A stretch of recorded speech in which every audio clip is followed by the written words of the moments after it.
Thank you. Hello. Howdy.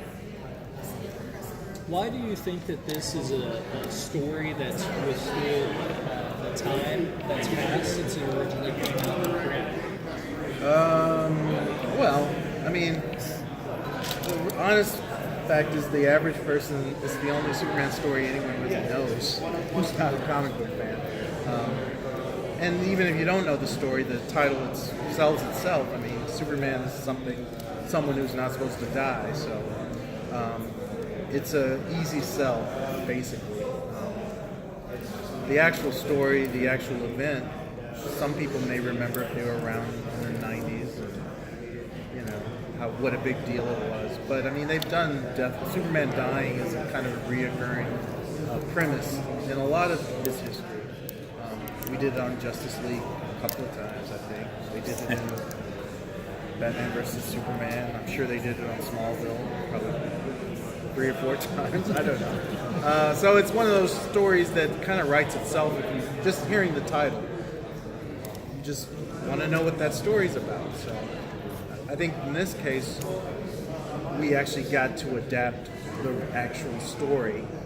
I mean, it is an adaptation, but I think all the other versions, they just took the idea and stuck it in their own thing. And I think in this case, we're more like the actual event because we're doing it as part of a continuity. It's not going in, that's what's happening. It's not an afterthought. I mean, a lot of times Superman dying is a surprise within a bigger story, but we're leading with it. When you buy the movie, you know what's going to happen. So it's more about what Superman means to people and why his death matters. Was selecting Peter Tomasi, the comic book writer, to adapt it, was that a conscious choice for that reason? We always wanted to work with Pete on a lot of. I mean, I actually wanted him to work on some of our Damian movies because he's the guy that made Damian relatable. I think he humanized Damian in a way that I love what Grant did with him. He was fun, but he wasn't likable. And I think a lot of if Damian has worked since his creation with the readers, it's because of what Tomasi did with him in his books and how he softened Damian and showed his growth as a character. So I always wanted him to do one of those movies, the Damian-centric movies we were doing.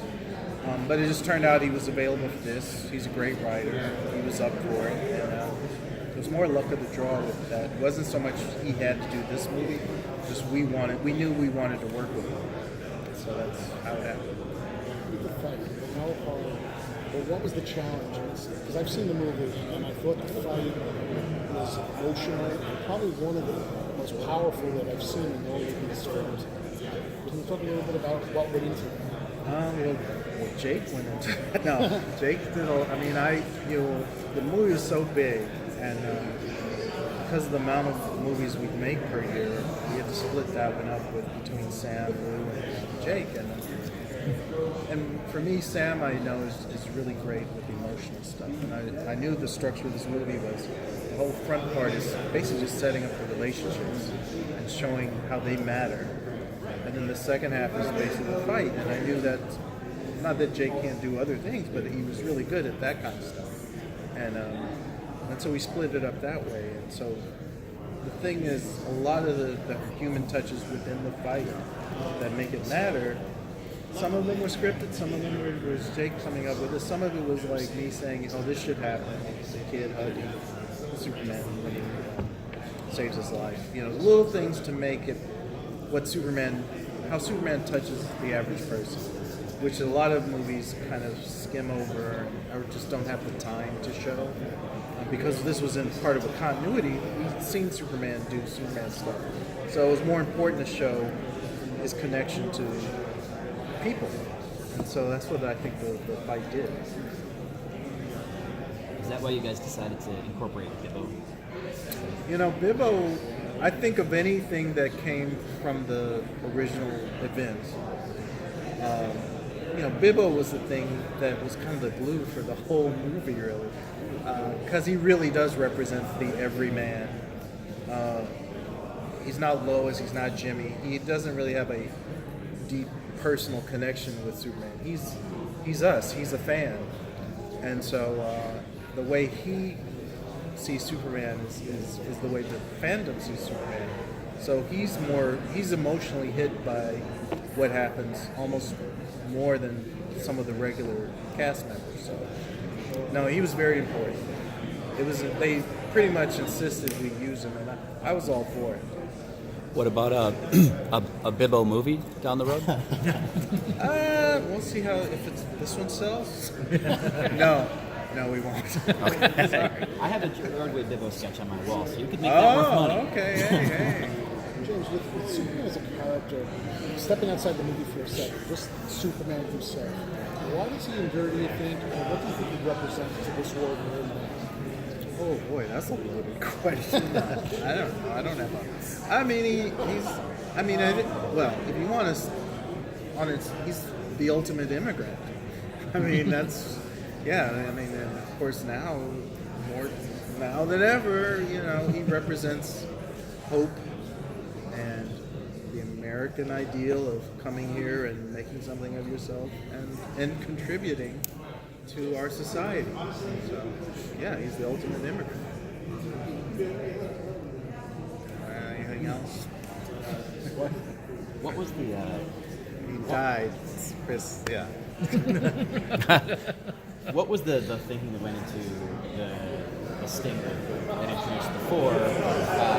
Because obviously you don't want to spend a ton of time on that, but you kind of have to establish it. Well, like, we knew we were doing a two-parter when they gave us the movie. It was like, we knew the only reason to do it is to get to these other guys. I mean, there's other reasons. I mean, showing Superman, what he means to people. But we knew going into making the first part that we had to set up the second part. And just as a fan, I know, for a lot of people, a lot of fans, they've seen this movie. They think they have. They're like, well, why would I possibly buy this again if I bought Doomsday, And so the teasers at the end, it was like to me, it was the added bonus of, see, we're giving you this thing that you didn't get in that other movie. And so it was very important to set them up in this movie because they play a huge part in the second movie. You consider getting Shaq back this year? Not once. With all those different stories, though, for the part two, I know this is about part one, but just curious, in part two, you're bringing all these different Supermen. Is it tough to squeeze that into the time frame? It was a challenge, and I have to say that part is definitely looser. It's not as, again, that what happened in the comics not only affected Superman, it sprawled out into all of DC, whatever else was going on in the comics. And so we had to figure out a way to introduce those characters in a contained kind of way that had a beginning, middle, and end. So, and using some elements from the original stories, because the event of Superman dying took up a year, 2 years of comic book time, and we have 70 minutes. So, but I think we nailed, and this is more for next year when we promote that movie. But I think we set up those characters well. We tinkered with a little bit of their stories to make it work in the context of a movie. But I think they represent exactly who they were in the actual event.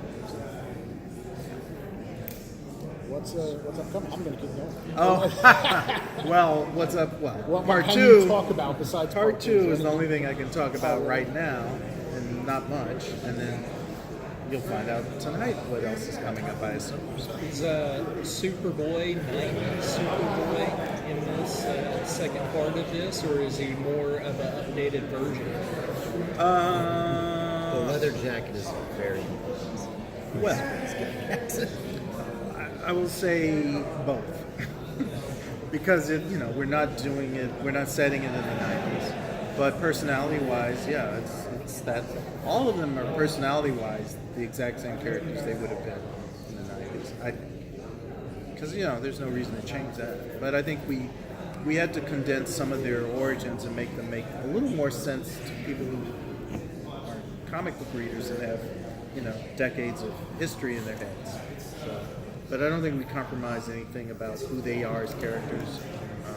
All their personalities are intact, their functions, their origins are pretty close. So I think the adjustments we made will work with the fans.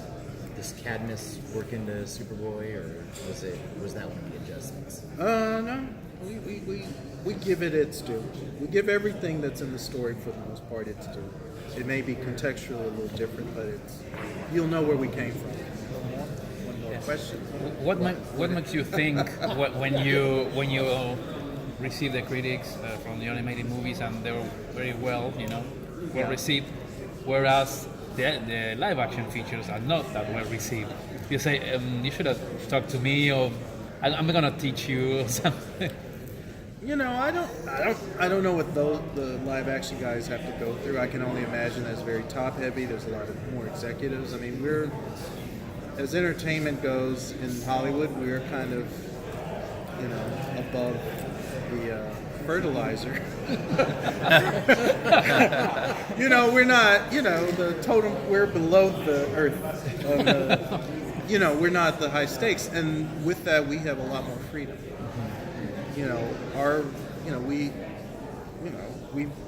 We're not, none of our projects are going to make $1 billion. So the more money tied to something, The other ones won't either. Well, the difference is there's some people who expect them to. Yes. No one expects us to make $1 billion.